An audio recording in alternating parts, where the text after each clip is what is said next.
Bonsoir. Bonsoir, Majesté. Bonsoir, Athénaïs de Montespan. Alors ce soir, nous allons parler des guerres à la con. Tout d'abord, 2 chiffres. 4 guerres, 2,5 millions de morts. Et pour des gains territoriaux très modestes. Alors moi, j'ai une question.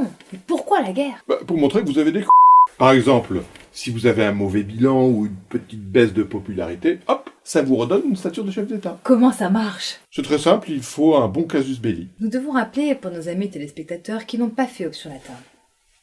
Ce qu'est un casus belli. Un casus belli, c'est un prétexte. À la con. Et vous, comment choisissez-vous vos casus belli? Selon l'inspiration du moment. Par exemple, pendant ma première guerre, Je rappelle que vous avez attaqué votre beau-frère, le roi d'Espagne, tout juste âgé de 4 ans. qui s'est révélé être un splendide adversaire. À votre mesure. Merci. Lausanne, faisons donc la guerre à l'Espagne. Pour quelle raison, sire? Pas la moindre idée. Regardez donc au fond du placard si vous trouvez un bon casus belli.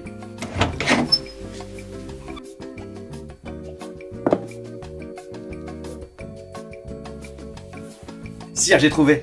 L'Espagne nous doit 500 000 écus pour la dot de la reine. Quelle bande de crevards! Ils veulent la guerre, ils l'auront! Et votre femme, comment elle a réagi? Avec philosophie. Vous profitez de la mort de mon papa pour faire la guerre à mon pays. Enfin, Thérèse, on parle de 500 000 écus quand même. Vous croyez qu'il vous a épousé pourquoi? Pour votre physique? Ou pour votre personnalité. Vous m'aviez dit que c'était un mariage d'amour. Mais c'était un mariage d'amour. C'est vrai. Puisque j'aime l'argent. Il y a aussi le coût des armes de destruction massive et du fondamentalisme religieux. Musulman. Pire, protestant. Sire, nos espions ont détecté la présence d'armes de destruction massive sur le territoire hollandais. Regardez. Ils appellent ça du gouda. Les traîtres! Ils ne vont faire qu'une bouchée de nos fromages français non pasteurisés.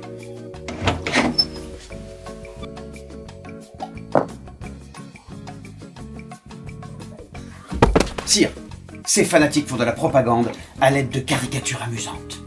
Il paraît qu'ils font même des chansons pour se moquer de moi. Oui, sire, et elles sont même très drôles. Ils fêtent avec de grands fracas renverser des murailles, mais ils fuient le combat. Ils vont voir si je fuis le combat. Et quand on ne trouve aucun casus belli, Dans ce cas, il y a 2 techniques. D'abord, la fausse guerre de libération. comment ça marche? On prétend que le pays qu'on est en train d'envahir, en fait, on est là pour le libérer. Lausanne, qu'est-ce qu'on pourrait bien envahir? On pourrait envahir l'Allemagne. On n'a pas de casus belli. Et si on disait qu'en fait, on vient les libérer? Et comme ça, vous entrez à Hambourg, non pas en conquérant, mais en libérateur. Ich bin ein Hamburger! Et la seconde technique? Le coup monté. Le casus belli bidonné. Mais là, il faut pas s'y reprendre. Pourquoi? Parce que sinon, on passe pour un con. Oh bah c'est con! With never umbrella, never Brian, never kitchen, all around the world. Okay? Never.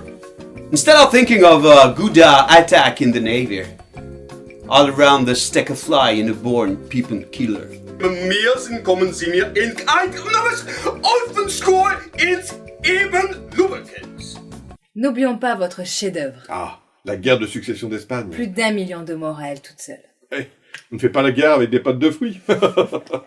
Tout cela parce que vous avez voulu mettre votre famille sur le trône d'Espagne. N'empêche qu'il y est toujours. Donc, on ne peut pas vraiment dire que je l'ai perdu. On peut dire que vous l'avez perdu-gagné alors? Ou gagné perdu. Mais il y a un point commun à toutes vos guerres. Toutes. Vous partez la fleur au fusil. La guerre, ça doit rester une fête. Et à la fin, vous êtes obligé de manger votre chapeau. Et si vous aussi, chez vous, vous voulez savoir comment perdre à tous les coups?